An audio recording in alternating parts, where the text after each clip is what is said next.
সারা পৃথিবীতে সবচেয়ে বেশি যে রোগে মানুষের মৃত্যু হয় সেটি হচ্ছে হার্ট অ্যাটাক।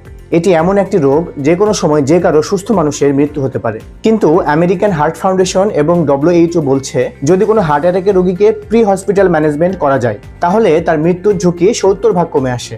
কিন্তু তার আগে আপনাকে বুঝতে হবে যে হার্ট অ্যাটাক হয়েছে কিনা। গ্যাসের ব্যথা ও হার্ট অ্যাটাকের ব্যথা আমরা অনেক সময় গুলিয়ে ফেলি। ঠিক বুকের মাঝখানে এই মাঝখানটায় ব্যথা বা চাপ অনুভূত হবে এবং এই ব্যথা অথবা এই চাপটা এত বেশি হবে মনে হবে 10 কেজি ওজনের কোনো পাথর যদি বুকে তুলে দিলে যে ব্যথা হবে ঠিক সেরকম ব্যথা, এবং এই ব্যথাটি আপনার বাম হাতের দিকে ছড়িয়ে পড়বে। সাথে আপনার শ্বাসকষ্ট হবে এবং শরীর ঠান্ডা ঘাম হবে। এগুলো লক্ষণ দেখা দিলে যদি হসপিটাল কাছে হয় তাহলে দ্রুত হসপিটালে নেবেন। যদি হসপিটাল নিতে অনেক সময় লাগে তাহলে প্রি হসপিটাল ম্যানেজমেন্ট যে বিষয়টি বলা হচ্ছে সেটি আপনারা ঘরে বসে করতে পারবেন। এই প্রি হসপিটাল ম্যানেজমেন্টের জন্য আপনার ঘরে অবশ্যই 3টি মেডিসিন রাখতে হবে। একটি ইকোস্প্রিন 300 mg চিবিয়ে খেতে হবে, এবং বাজারে একটি স্প্রে পাওয়া যায় যেটাকে নাইট্রোগ্লিসারিন স্প্রে বলা হয়। এটি জিহ্বার নিচে 2 চাপ করে দিবেন, এবং অ্যাটোরভাস্টাটিন গ্রুপের একটি ওষুধ 40 mg খেতে হবে। যদি এগুলো হার্ট অ্যাটাকের কোনো রোগীকে তাৎক্ষণিক খাওয়ানো হয় তাহলে তার মৃত্যুর ঝুঁকি 50% কমিয়ে আসে। এই গুরুত্বপূর্ণ তথ্যটি সবাইকে শেয়ার করে দিন।